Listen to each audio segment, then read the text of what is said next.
Hello, and welcome to the Paula's Place podcast, where today I'm with Dr. Talat Habib. Talat, you're in Islamabad, Pakistan, and we first met on the facilitator training last year, the Attitudinal Healing International Facilitator Training. Um, and Talat, you're a project director and founder of the Nishan Rehab in Pakistan. You're a drug addiction specialist and a national trainer, and you incorporate attitudinal healing in your rehabilitation program. I'm just wondering if you could tell us a little bit more about yourself. Uh, yes, as you already mentioned, I'm basically a medical doctor, and after my basic graduation, I specialized in addiction psychiatry, and I established the organization in 2009 here in the capital city. I'm national trainer on drug abuse and alcoholism treatment on behalf of United Nations Office on Drug and Crime and Colombo Plan. Uh, and I'm managing two facilities here in Pakistan, in Islamabad, in another city we call Multan. Yes. Uh, I'm the first person in Pakistan who introduced attitudinal healing in drug rehabilitation, and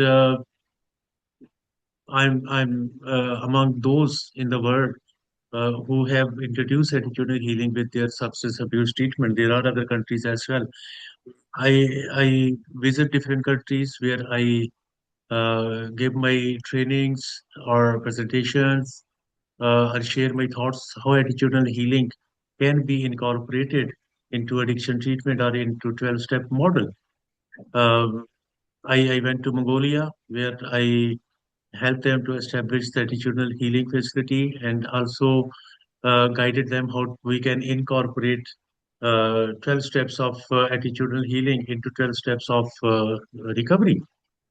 Wow.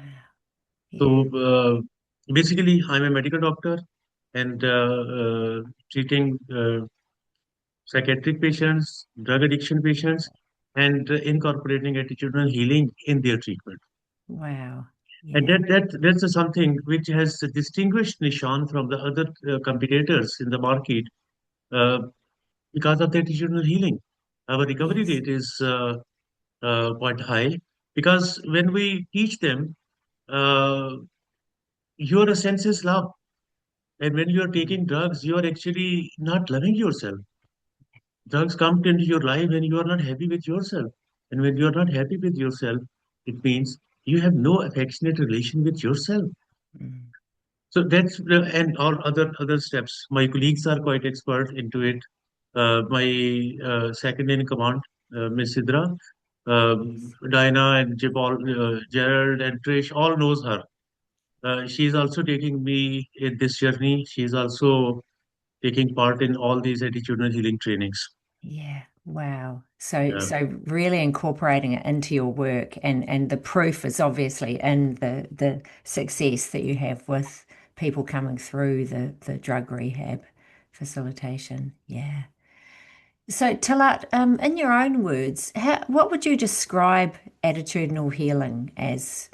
How would you describe it? But in my own terminology, or you can say when I share my concept about attitudinal healing, is your relation with yourself. That's the first step. Mm. How you are treating to yourself. And when attitudinal healing says uh, your sense is love, and at the same time you are teacher and student with each other, you are learning from yourself. You know, when we share attitudinal healing, what I usually say, your body responds to whatever you are doing with it, whatever you are eating or whatever you are doing, it will be responding. Yeah. And that if we are deaf and we are not listening the signals our body is giving, then we might be getting any disease or something like that. Even social signals are there.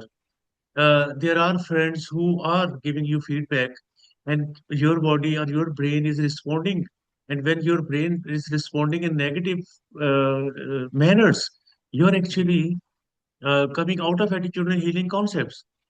So, Yeah. according to me, attitudinal healing is your attitude.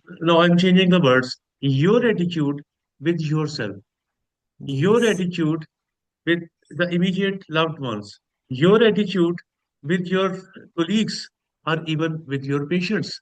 Now, but the attitude is, if I'm loving myself, I will be uh, radiating the signals which other peoples will be receiving, and their subconscious mind will be receiving.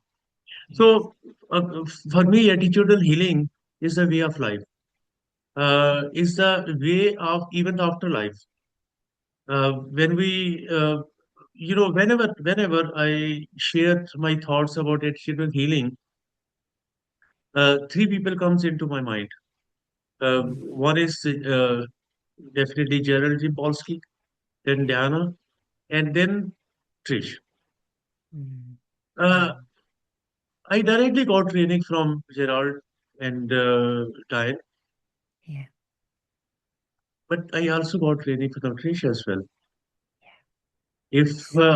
if I need to choose one who actually led me to excel in this training. Mm, Uh, difficult for me to choose among three, but it's yeah. quite easy for me right now to say it was Trish. Yeah. The way she responded, but I will share with the Trish as well. Yeah. In Yeah. Yeah. Sort of a backbone, wasn't she, of attitudinal healing, Trish Ellis? Yeah. And that is my next question is how did attitudinal healing come into your life, Talat? It was back in 2007. I was reading a book. Uh, the scenario was very fascinating. We have a very good hill station, 45 kilometer away from the Islamabad. That's very beautiful area. I was working there. I was employed there, and on one Sunday, I bought a book, a random book, and I was just sitting on the top of the hill, and I was just reading the book. And at the end of the book, I read about attitudinal healing. So then I googled it. Then I searched about attitudinal healing. I came across the Trish's email address, and then I randomly sent her an email without knowing either I will get a reply or not. Mm. But it's amazing that I got reply within half an hour, and Yes. that was the first time. And then she sent me the literature, and um, she started guiding me through email. Initially, it was through email, Yeah. and she sent me literature in PDF. Okay, you can read this one, this one, this one, and Yeah. later on, she uh, set an appointment with Gerald Jimpolsky and I. At Oh, that time, I was in Bangkok, and in those days, the Skype was actually the medium for communication, like just we are yes. doing it Zoom. Yeah. And I still remember all these scenes, even the room I was staying in a hotel, and Gerald and Diane. Still, I have the pictures of that meeting. And Yeah. then Gerald and Trish was also there. Actually, Trish was communicating between me and Gerald and Diane. Mm. And through Trish, I got the best training from the Gerald. And later on, I had few more sessions when I returned to Pakistan. And later, my all in team was coordinating with Trish, and Trish was setting appointment with Gerald, and all my team got training on attitudinal healing. So Right. Trish is actually in my organization or even in Pakistan, I would say, because we in both facilities, whenever we are having any workshops or seminars, we incorporate attitudinal healing there.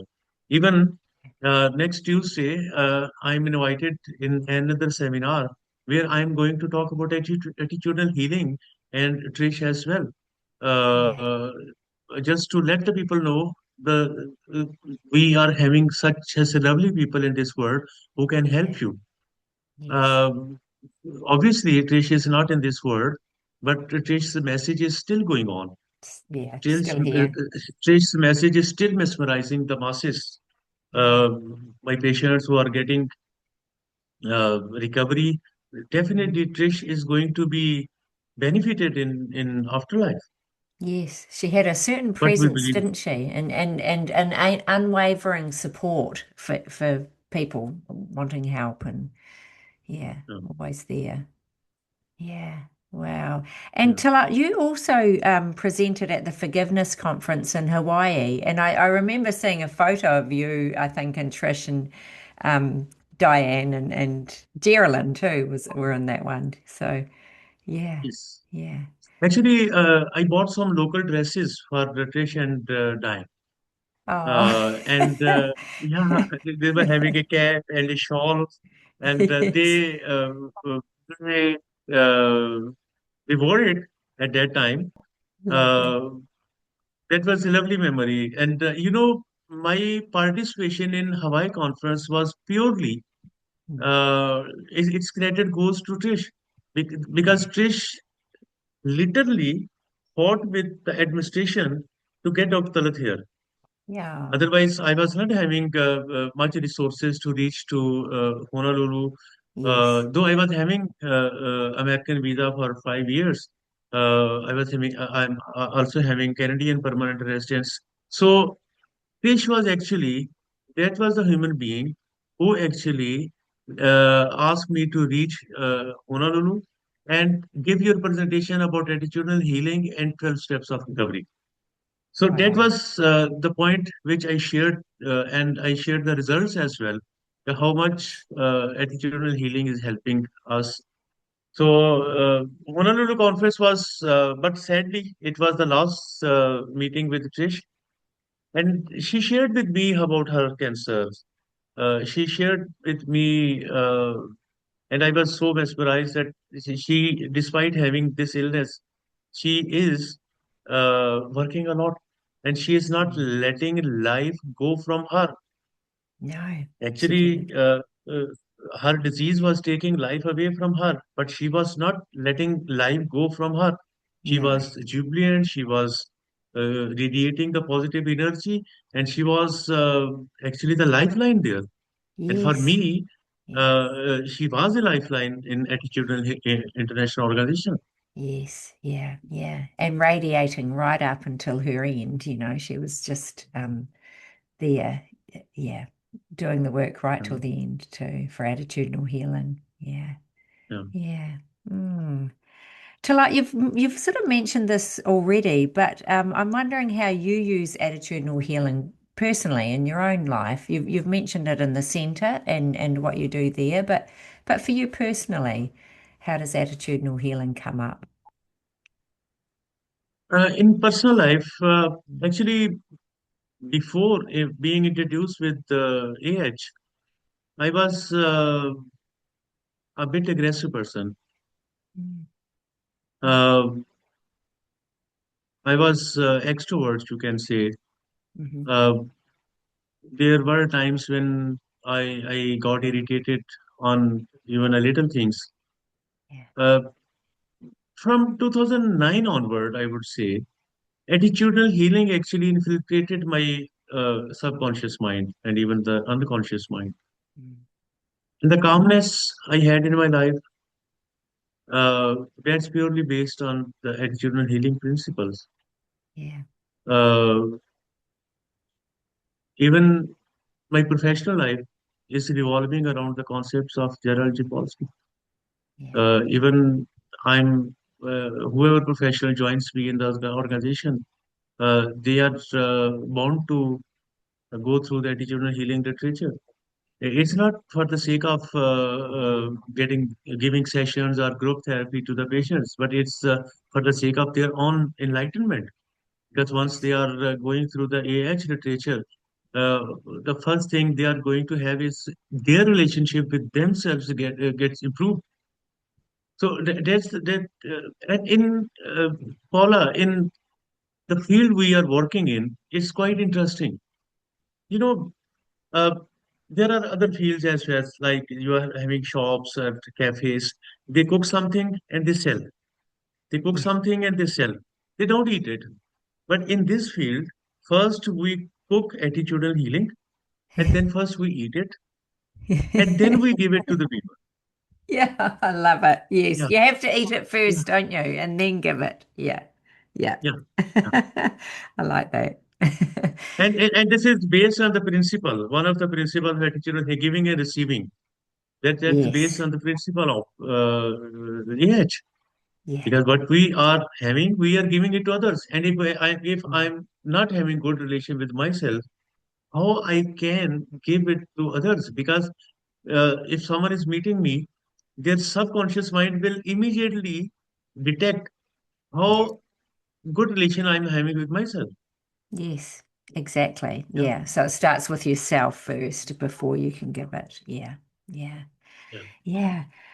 Talat, what would you say to someone, or so, someone wanting to bring it to their own workplace, or how can you see attitudinal healing being implemented in the corporate world? I mean, you've done it in a way. What advice would you give to someone else who thinks, well, I'd like to bring it to my workplace? It might not be a rehabilitation center, but any other workplace. How would you recommend that? Uh, Paula, that has two meanings. What Mm, the question you are having incorporated is actually one is I have incorporated attitudinal healing in drug rehabilitation program, yeah.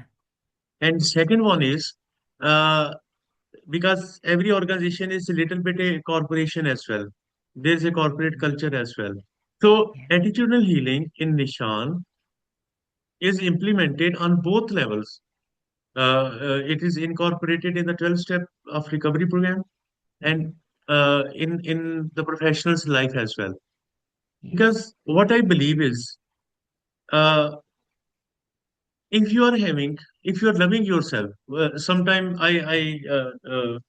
um, in a kidding mood, I say, have a love affair with yourself. Why you are having love affair with others? Because if you are having love affair with yourself, you don't have to be worry about betrayal, or you don't have to be worry about if someone will be leaving you. So Yeah. if you are having love affair with yourself, you will be giving gifts to yourself. You will be keeping promises with yourself. Uh, you will be Yeah. having uh, uh, even you don't need to have spend money on others. You can Yeah. spend money on yourself. Yes. Yeah. I Yeah. was having a professional. I was having a professional here who was not uh, well dressed. He was coming here with not properly shaved, not having proper clothes, something like that. Mhm. And Mhm. then I started giving some sessions to him about attitudinal healing. And when I came, that look, you are not having uh, good relationship with yourself. You know, when you are not properly dressed, if you are not properly shaved, you are not respecting yourself. How you can expect the others will respect you? Because Mm. respect is just like receiving and giving. You are not giving respect to others. Yeah. Like today in our podcast, the day we decided, I put a reminder on my table. So it Yes. immediately it reminded me that you have to connect Paula. Mm. Otherwise, Mm. normally it's a digital world. Sometimes we forget what Yes. appointment I was having, and some. So because I'm having good relation with myself, and I don't want to give message to myself that I don't keep my words. Yes. Because Yes. when I lie That's so down true. in the night, when I lie down on my bed, my brain reminds me how much promises I have broken with myself. Mm. Yeah. Yeah. Yeah. Rather, it's easier to go to sleep with a grateful heart and grateful head, isn't it? To practice gratitude than anything that you've broken with yourself. Absolutely. Yeah. Talat, do you have any final thoughts that you'd like to share? About Trish or Yeah, just attitudinal yeah, healing. about Trish, about attitudinal healing, just anything you'd like to share, anything you want to share with people listening. One thing about Trish is Mm. when we were in Honolulu, we were having the last dinner there, Yes. and we were discussing a lot of things, and I was quite concerned when she told me about her disease, Mm. and I said, Tish, I'm not sure. God gives you a long life, but it's a life, and we are biological beings. Everybody has a time, so I don't know if I would be able to hug you again or not. Mm. And then Yeah. she hugged me and she said, "It's not the last one, okay? Don't worry, it's not the last one." Just like she was sympathizing with me as I am having a cancer and I will be in a trouble. Yeah. That's it, don't worry, I will be here and we will hug again. And the other thing about attitudinal healing is that uh, from the bottom of my heart, Mm. if attitudinal healing were not the part of Nishan rehabilitation program, we would not have got the success we were having right now in Pakistan. Yeah. Because all my competitors are they are just they are having continuously verbalizing or just sharing 12 steps of recovery. Mm. Uh, that is just a verbatim. But in Yeah. Nishan, we are living the 12 steps. Yeah. We are not Yeah. just sharing. We are practical examples in front of our patients, in Yes. front of our staff members. And uh, uh, if someone having a problem, they come to me and they know doctor will listen to us, and I guide them. And first I think, look, life is not a bed of roses. It's not a smooth journey. There Mm. are ups and downs, but you will be like the people with whom you are living. Yes. Yes. Your company matters, and you know the most important person you are living with is you. If Mm. you are giving a wrong message to yourself, you are not living with a good person. You have done something wrong, but you're not a wrong person. A mistake has been committed by you, but you are not uh, a human being who is full of errors. Yes. You have Exactly. hundreds of successes and only one setback. So that should not be equivalent to your 100 successes. So if attitudinal healing was not here, I would not have been that much satisfied with my professional and personal life. Yeah. Yeah. And it just, like I'm listening to what you're saying and just feeling that in my heart, that you're bringing me back to my essence, and that's what it sounds like you're doing for your clients, for your patients as well. Just bringing them back to their heart space too, back to love. Yeah, Yeah. Thank you. Yeah. yeah. Talat, thank you very much for joining me today. Very grateful. It's player, Paula. It's player. You called me and you remember. Mm. We are just like a family of attitudinal healing, Yes. and we are available for each other.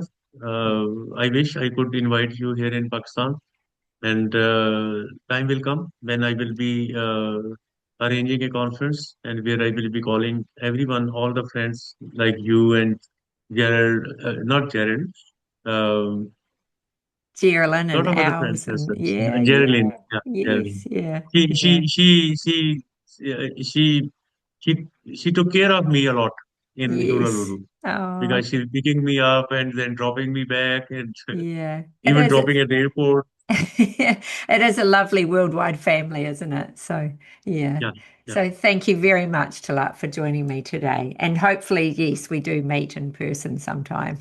yeah, sure, Thank you. sure. Okay. Thank you. Thank you. Yeah. Bye.